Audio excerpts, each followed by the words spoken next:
Ancient Rome, Episode 32, The Roman Republic Government Structure. In 509 BCE, the Roman Republic was born from the ashes of tyranny. The brutal rape of Lucretia ignited a collective uprising against Tarquin the Proud, Rome's last king.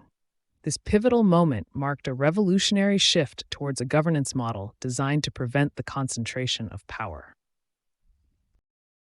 Central to the Republic was the Senate, an assembly of elite patricians wielding significant legislative and foreign policy influence. Cicero famously declared, "The safety of the state shall be the highest law." Initially an aristocratic stronghold, the Senate began to evolve as wealthy plebeians infiltrated its ranks, reflecting a changing political landscape. The assemblies emerged as platforms for citizen engagement, yet their voting system favored the wealthy. This raised a critical question: can a government be truly representative if the voices of the poor are drowned out?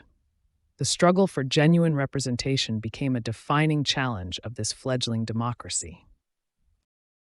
The Republic's system of checks and balances sought to harmonize the interests of the aristocracy and the common people. However, tensions simmered, especially during the struggle of the orders, as the Senate often overshadowed the assemblies, a precarious balance that foreshadowed future turmoil. In 509 BCE, the consulship was established, introducing two elected leaders, Lucius Junius Brutus and Lucius Tarquinius Collatinus. Their governance laid the foundation for the Republic, embodying principles of shared power and accountability that would resonate throughout history. Consuls held immense power, commanding armies and presiding over the Senate. This dual leadership structure was crucial in preventing tyranny, as each consul could veto the other's decisions, establishing a balance that was both vital and fragile. In 63 BCE, during Cicero's consulship, he confronted the Catiline conspiracy, a plot to overthrow the Republic. His impassioned speeches rallied the Senate and public, revealing the stakes of his struggle, the very survival of the Republic. Despite their critical role, the consulship was rife with political rivalry. The bitter conflict between figures like Sulla and Marius illustrated how ambition often led to instability, casting a shadow over the honor of the office and hinting at the tumultuous future ahead. Founded in 509 BCE, the Senate became the backbone of the Roman Republic, primarily composed of patricians.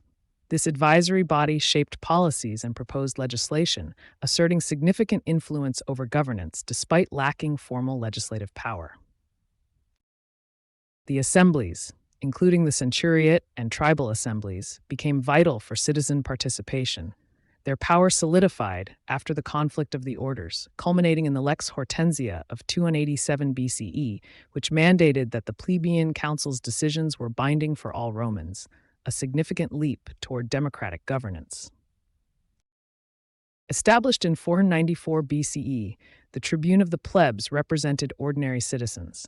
With the power to veto decisions and summon the plebeian assembly, tribunes became essential checks on the elite, navigating a landscape where advocating for the lower classes could provoke violent backlash. Tiberius and Gaius Gracchus, influential tribunes in the 2nd century BCE, championed land reforms to combat economic inequality.